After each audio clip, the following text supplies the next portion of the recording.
Ready to join a growing segment of the population who works and lives from our stories? We don't have traditional 9-to-5 jobs, and we don't want them because financial and lifestyle freedom is too important to us.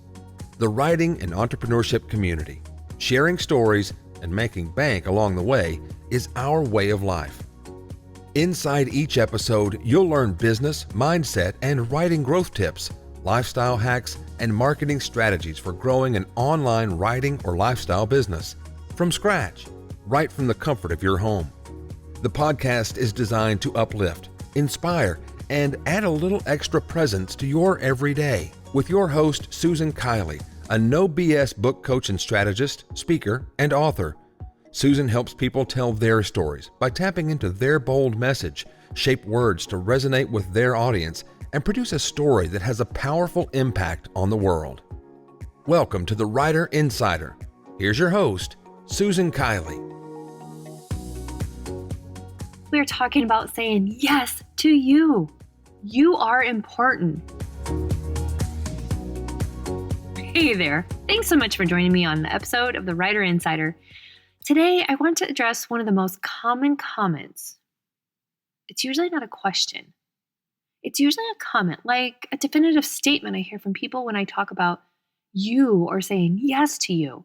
The number one comment I read or hear from people is, I don't have the time in my life. There's just no more time for me. If I want to do all this other stuff, like write a book. So in this episode, I'm going to help you find you. Hey, how do you spend the most time in your day? Because the things you're spending the most time doing may or may not be the best use of your time and probably is taking you time away from you. You time. Here's my 5 simple ways of finding more you time. These are things that I do. The number 1 is instead of social media, journal, write, read, do something for you. Number 2, instead of house chores, take a walk. I often find myself taking a walk, even if it's a 5-minute walk. I get out and I walk. That's me time to clear my head and just get into things that are me. The third thing I do is I delegate. I mean, isn't that what children are for? I mean, seriously. Number 4, meditate daily. And the 5th time to find more you time, if it doesn't warm my heart, I don't do it. You time is about finding more time for you and less time on stuff that is depriving you of you. We all need time throughout the day to recharge, reset, and find balance again. You know, it's safe to say if you don't find balance in you time, you will be cranky and often in a worn out and depressive state. I choose to journal or write every day. Even if it's only 5 minutes, I need that time for me. It's what fuels my heart. Besides, I find social media to be a huge time suck, and a lot of it is so negative. So I choose to say yes to things that make me feel good inside. Yes, chores and life expectations need to happen, especially if you're a single parent. I get you. I have 3, and balancing it all is a challenge. Finding you time is difficult for me throughout the week. Sometimes my time comes at 11 p.m. Not ideal, but it is what it is. And it's all I can do after the kids are taken care of and the chores are completed. I have learned over the years my kitchen can be a mess and the floor is not shining before going to bed. I've also learned over the years the beauty of delegating to my children. They're old enough to take on responsibilities and help me out. And I found they actually don't mind helping. Well, most of the time. You know, they're preteens and teenagers, so I've also found that meditating daily has been a huge lifesaver. Hey, don't knock it until you try it. I used to be the person laughing and saying, I can't do it, or that's not for me. Meditation takes practice and time. I mean, I started with 5 minutes. I'm a person who cannot focus and sit idly. So 5 minutes felt like an eternity. I eventually worked up to 20 minutes. And oh my gosh, what a difference meditating daily has done for me.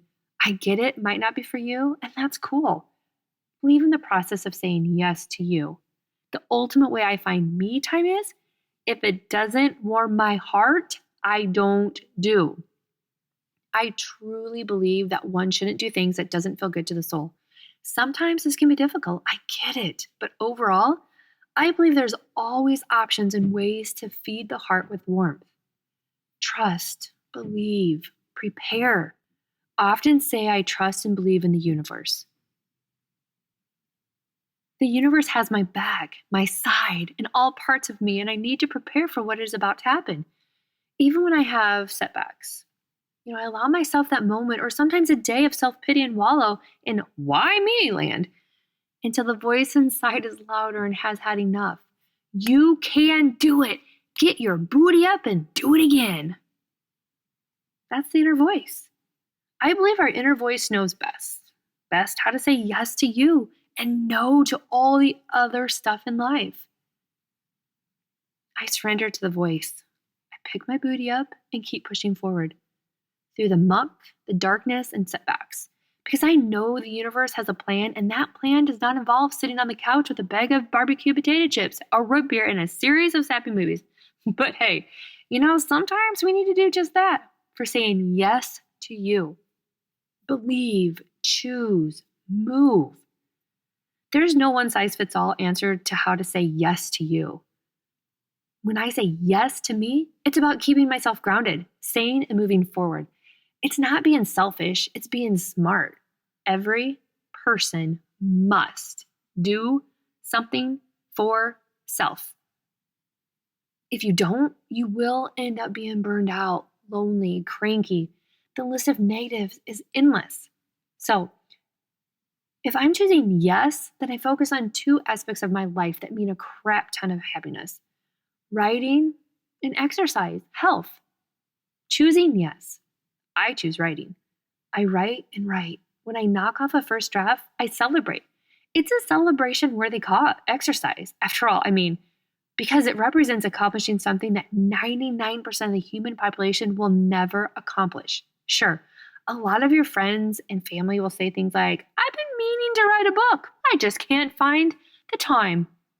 You can feel good, though. The knowledge you possess and that they have no idea what actually writing a book takes. So, celebrating the first draft is a huge feat. But after the celebration, the real work begins. I'm talking about the real work in a totally separate broadcast and blog post, because what happens after the first draft requires its own space. Besides choosing yes to writing, I choose yes to my health. I know this sounds easy to say, implementing is way harder. For me, I spent 4 months in bed when one health crisis after another plagued my life. I went from the top of my health to the bottom, laying in bed, unable to do much as my body healed. The journey of saying yes to myself, again, was difficult. I'm not about to say it was easy, so much the opposite.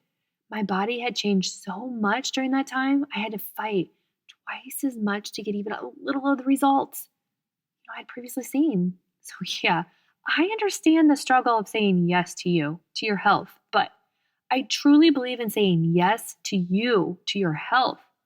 Goals. Do you have a list of goals or dreams? I suggest if you do not, you should. Take a moment and think of 3 short-term goals and 3 long-term goals. The fun thing about goals, if we actually keep them and look back to them, we just can see how far we have come, which goals we met or changed, and what we are still working for, if the goals are still applicable within the context of our current life, right? By having goals, you are saying yes to you. Are you saying yes to you? Let me know in the comments or shoot me an email. And that's how I do it. How I say yes to me. Again, there are no one-size-fits-all answers, and there are absolutely no shortcuts. Everyone needs to find their own path on how to say yes to you. Just rest assured that no matter what path you ultimately stumble upon, it's going to take a whole lot of determination and work. And just remember, you're just one word away. That's it for this episode of The Writer Insider. For blogs, transcripts, and other free resources, visit susanrkiley.com. And Susan would love to personally reply to your questions about this or other topics. So email those to susanrkiley.com. To connect on social media, search Susan R. Kiley on Facebook, Instagram, or Twitter.